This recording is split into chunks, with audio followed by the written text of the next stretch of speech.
Hello, everyone.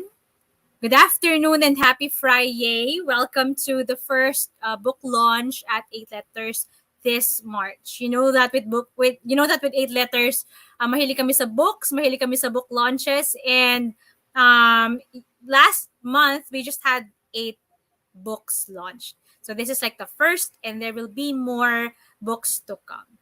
Now, what is this book launch about? Okay, I will first be talking about the author. Okay, our author, our featured guest for today, is a writer, a songwriter, and philanthropist. And her passion for writing and music paved the way for the creation of her page called Between Lines and Verses, which we're going to write in the comment section later.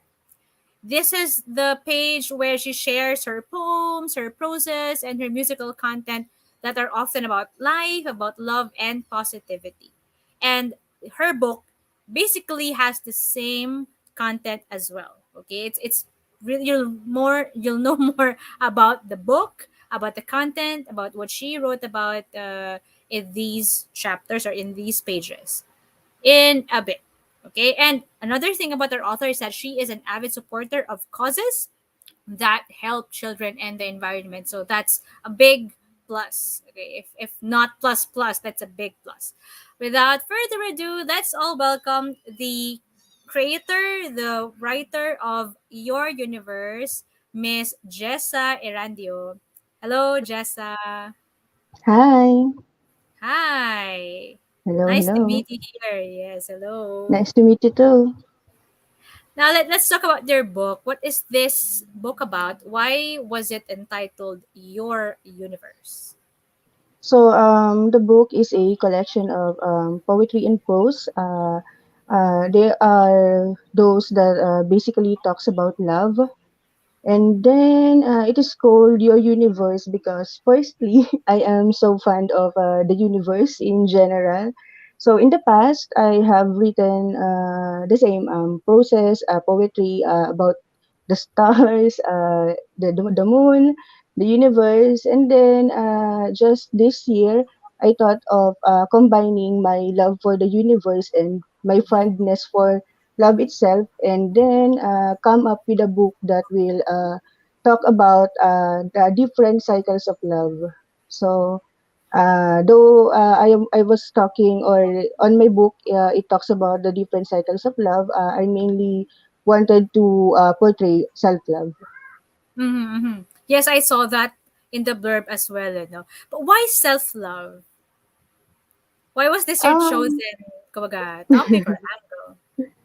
yeah, self love because I believe kahit sino sa atin, we have the ability to love someone, or we have the Mm-hmm. ability to love everything, but sometimes we fail to love ourselves first.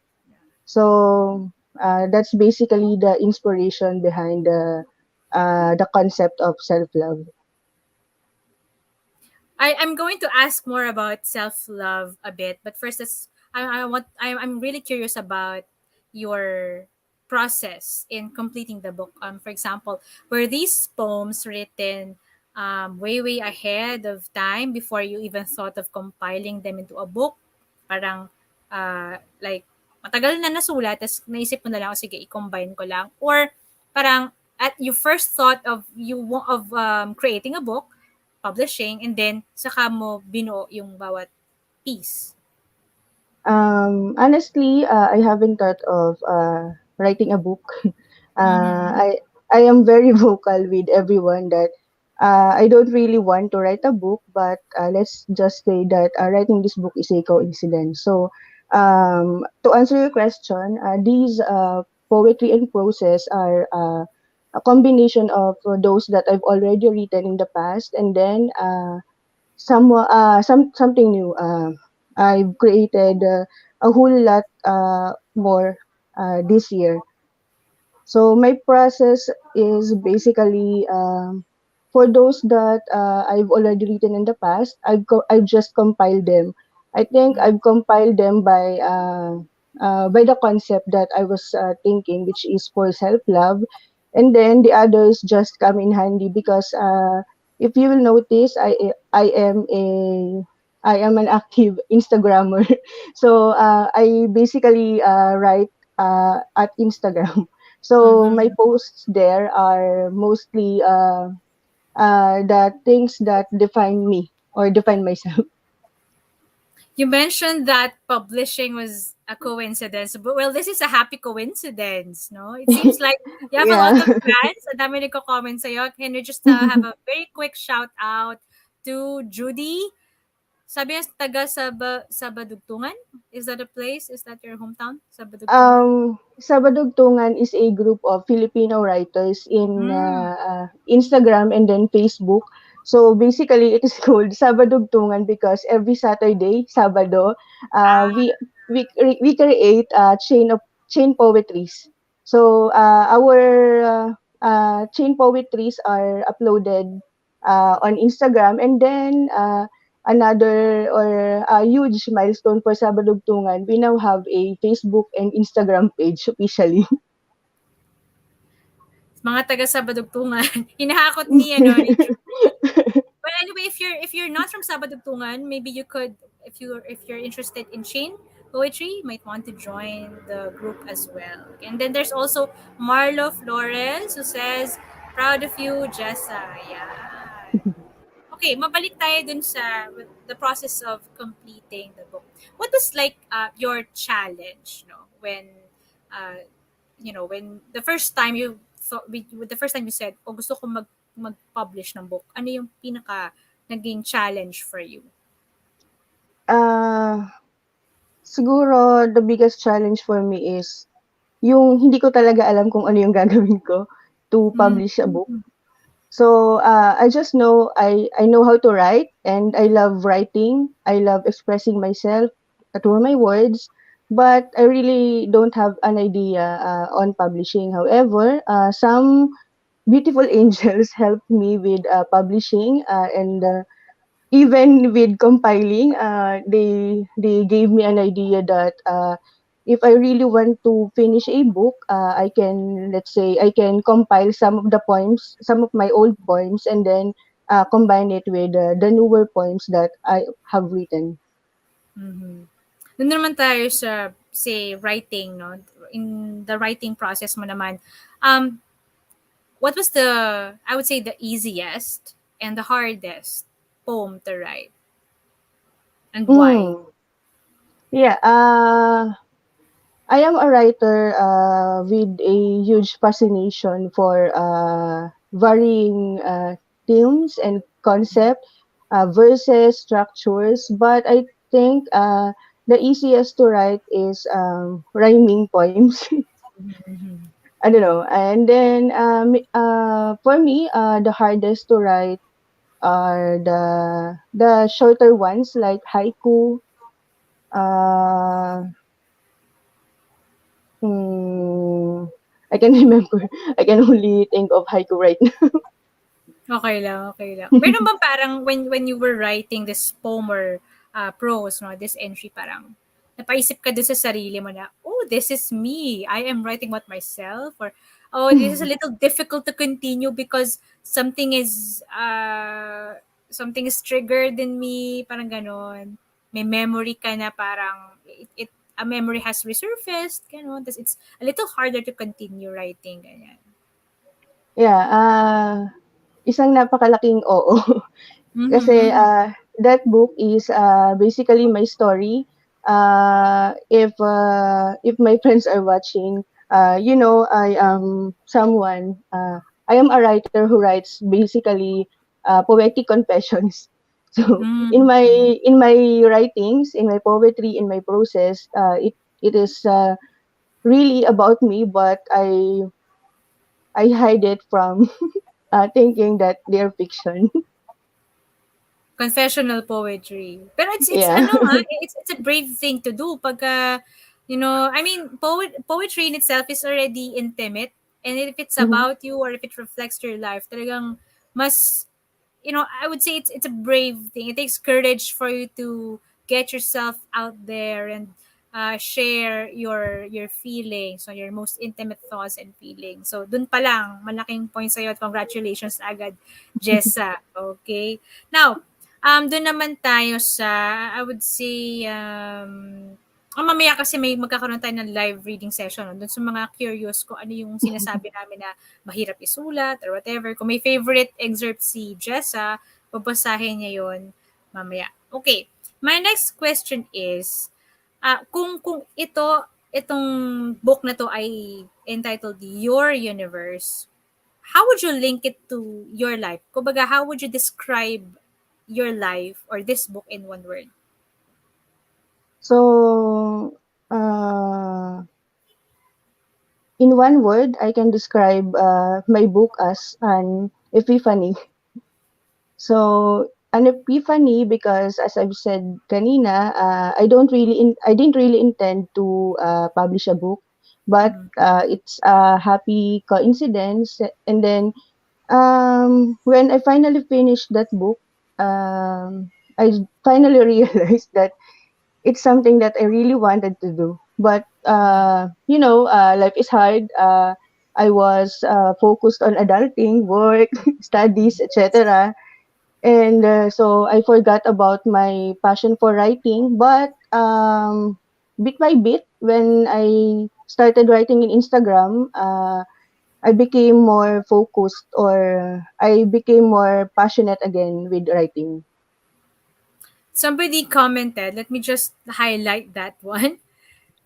Si Judy pa rin. She loves to write mapanakit poems. Matatauhan ka po talaga. Can you tell us more about these mapanakit poems? Ano to? Mapanakit poems, it does not really mean hugot poems. Mm-hmm. Judy is somebody who knows my writing. That's why she can give statements like that. So, mapanakit poems is they are poems that tell you what you really needed to hear, not what you want to hear. I love that. So, it's like I'm writing on your behalf, or I am writing to tell you the truth. We share the same principle. I love that. Parang gusto ko tayo makachikahan sa over coffee one day. Gusto Sure. ko 'yan, 'no? Gusto ko 'yang mga in my in my vocab na may would say parang sampal, mga gano'n, 'no? Like, Yeah. tama 'yun, Mhm. parang panampal, 'no? Things, Mhm. these are hard truths. 'Yun. What have you learned naman? What are the hard truths that you have learned, while you were writing the book? O kahit say sabi mo kasi may mga poems ka na nauna pa ditong nasulat. So, what were the lessons you learned while you were penning those poems? Siguro one important lesson that I've learned while working on that book is it's important to give effort on something that you want. Mm, With everything that's going on with your life, uh, let's say you are busy with some things, and at the end of the day, parang gusto mo na lang na mahiga, mag-Netflix. Pero true if you that. want talaga na matapos or ma-accomplish yung bagay na gusto mong gawin, kailangan mo talagang magbigay ng effort. And yun yung isang lesson na natutunan ko kasi siguro in the past, sumagi rin sa isip ko na mag-publish ng book, pero sagi lang. Ako kasi, I am a practical person. So, when I said I want to write, I was thinking of writing as just a hobby.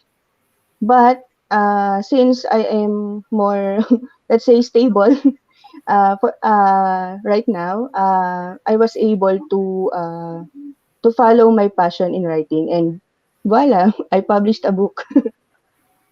Kailangan talaga ng focus, 'no? Tsaka tama yung effort. Parang nasaktan ako dun na tama yun. Tama si Judy, mapanakit, ano? In your face. Sabi din rin na to, in your face poems. Ayan.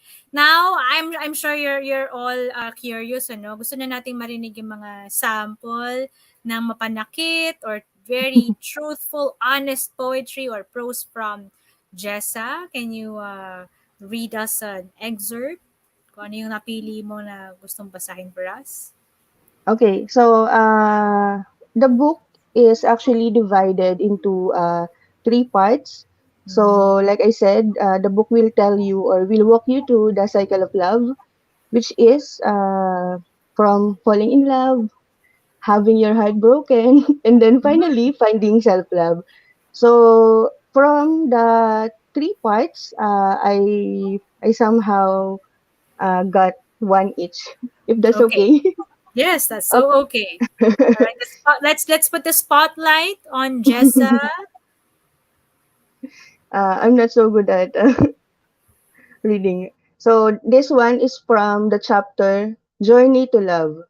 And the title of this is After All. After all, I don't really intend to love you, but slowly I learned to love every bit of your soul. I love how you do things your own way.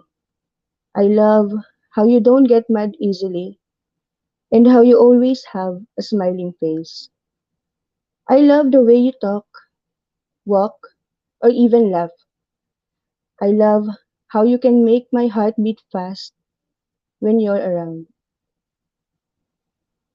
If all of these things are indications of loving, then maybe I do love you after all.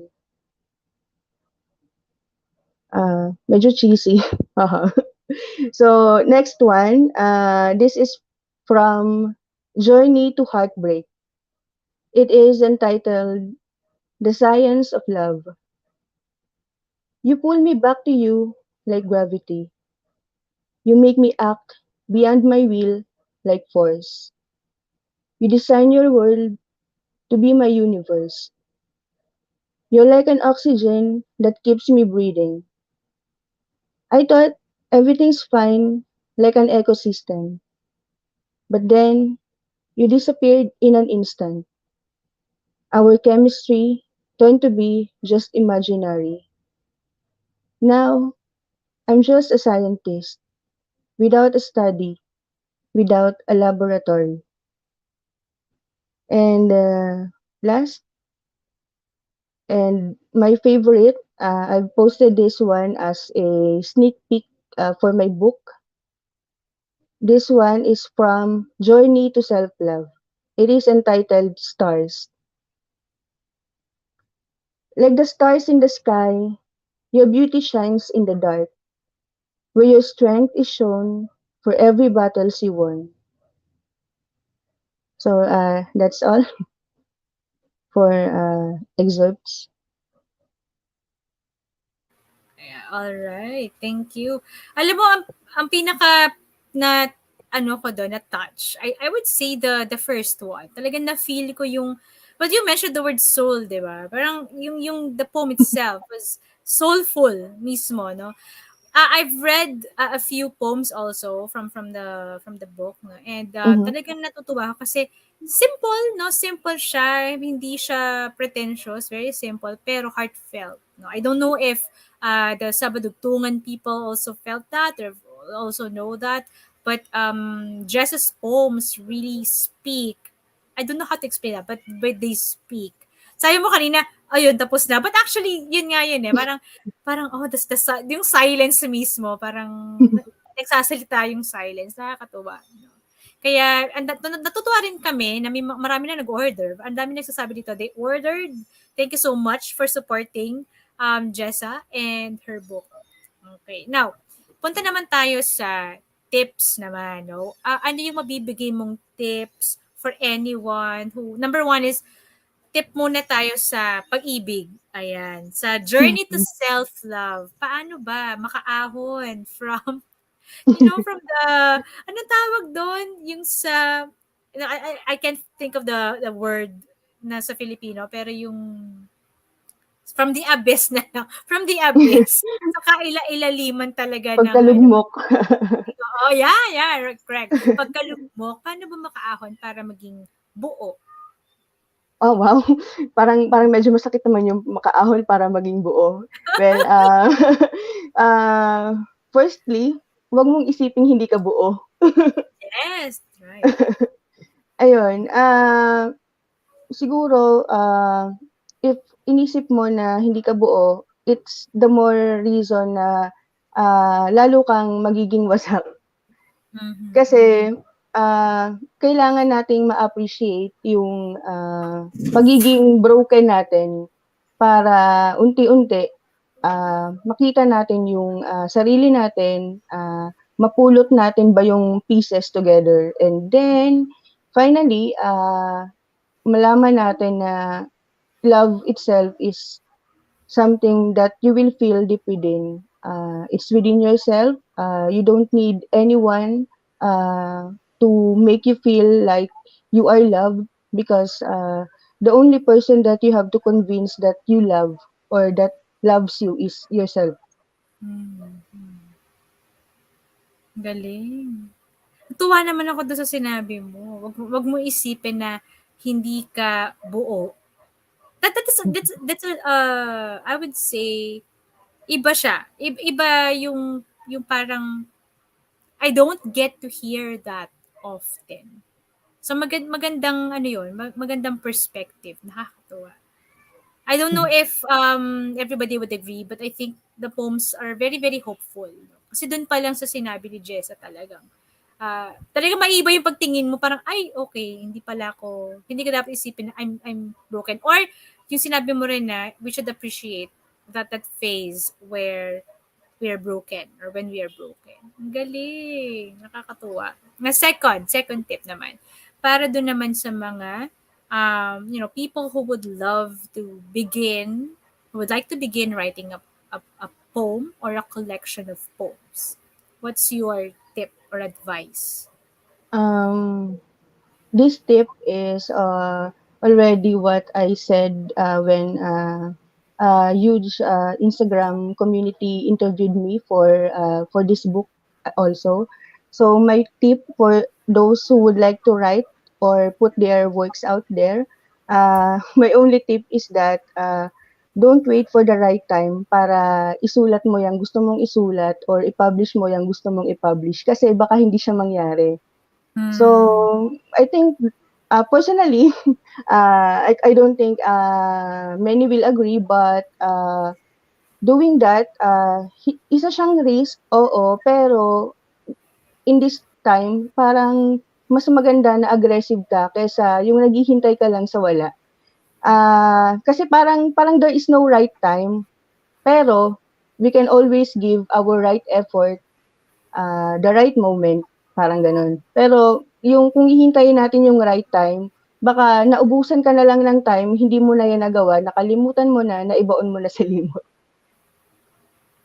Or maybe the right time is now. If you want to Yeah, write, sulat if not na. now, Sulat when? na. Wag na magpatumpik, try say it correctly. Wag na maghintay ng tamang pagkakataon. Just write. Okay? Sabi ko nga kanina, lahat ng itong mismo libro ni Jessa, it's full of courage, no? Pati yung kanyang tips ay matapang, no? Kaya nabanggit niya yung term na aggressive. Just be aggressive. If you want something to happen, just do it. Nike Yep. ang peg. Nike lang ang peg. Okay, let's take a look at the book. Okay, pwede ba nating makita ang cover niyan? Yun naman. Your universe end.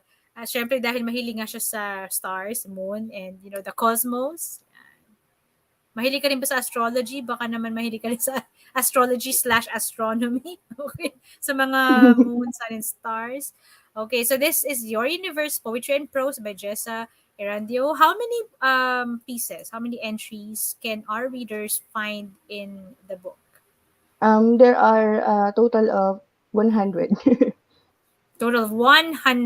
Okay. Yes. And magkano ito, Jessa? Ayan na ang paperback.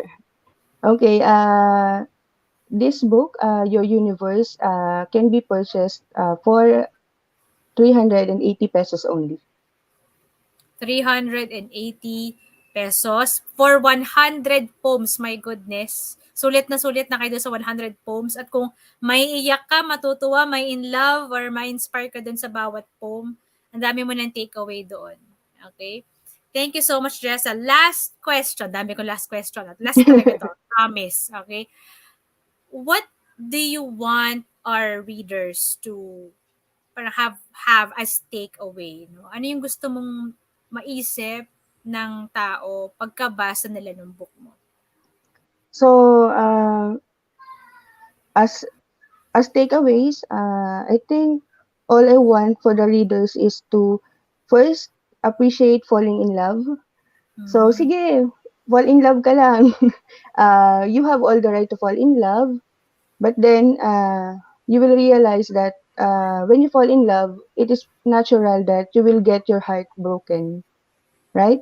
So, until makita mo yung right one. Pero, bago mo makita yung right one, siguro makikita mo muna yung best one, which is yung sarili mo. You have to find yourself first. 'Di ba? Kasi Yep, when you found yourself, everything just follows. Parang everything just yeah. falls into place. Ang galing. Mhm. Thank you so much, Jessa. I really love Thank you. our brief chat. And congratulations on your book. And thank you for trusting Eight Letters.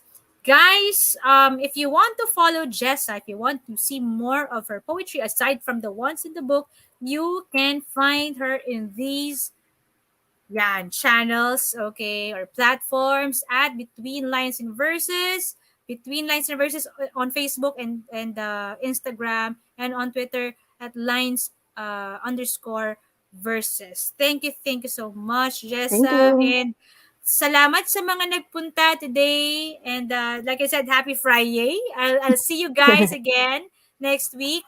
Mas marami pa tayong darating na books, marami. And I think almost all of our authors this March mga babae. Almost. Okay. Anyway, it's Women's Month. Okay. More power to you, Jessa. Thank you. Congratulations. Bye. Bye. Bye, everyone.